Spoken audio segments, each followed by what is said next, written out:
خطبہ نمبر 130 آپ علیہ السلام کا ارشاد گرامی، جو آپ علیہ السلام نے ابو ذر غفاری رضی اللہ تعالی عنہ سے فرمایا جب انہیں ربضہ کی طرف شہر بدر کر دیا گیا۔ بسم اللہ الرحمن الرحیم۔ ابو ذر، تمہارا غیظ و غضب اللہ کے لیے ہے، لہذا اس سے امید وابستہ رکھو جس کے لیے یہ غیظ و غضب اختیار کیا ہے۔ قوم کو تم سے اپنی دنیا کے بارے میں خطرہ تھا اور تمہیں ان سے اپنے دین کے بارے میں خوف تھا، لہذا جس کا انہیں خطرہ تھا وہ ان کے لیے چھوڑ دو، اور جس کے لیے تمہیں خوف تھا اسے بچا کر نکل جاؤ۔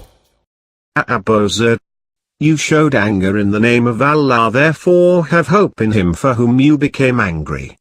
The people were afraid of you in the matter of their pleasure of this world while you feared them for your faith.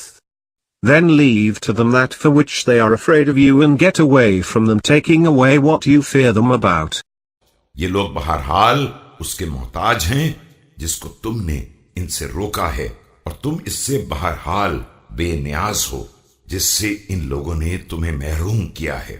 عنقریب یہ معلوم ہو جائے گا کہ فائدے میں کون رہا اور کس سے حسد کرنے والے زیادہ ہیں۔ یاد رکھو کہ کسی بندے خدا پر اگر زمین و آسمان دونوں کے راستے بند ہو جائیں اور وہ تقوی الہی اختیار کر لے تو اللہ اس کے لیے کوئی نہ کوئی راستہ ضرور نکال دے گا۔ دیکھو، تمہیں صرف حق سے انس اور باطل سے وحشت ہونی چاہیے۔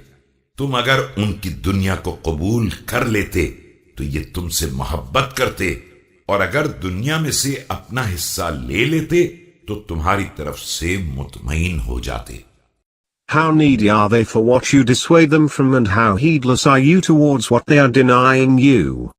You will shortly know who is the gainer tomorrow, on the day of judgment, and who is more enviable. Even if these skies and earth were closed to some individual, and he feared Allah, then Allah would open them for him.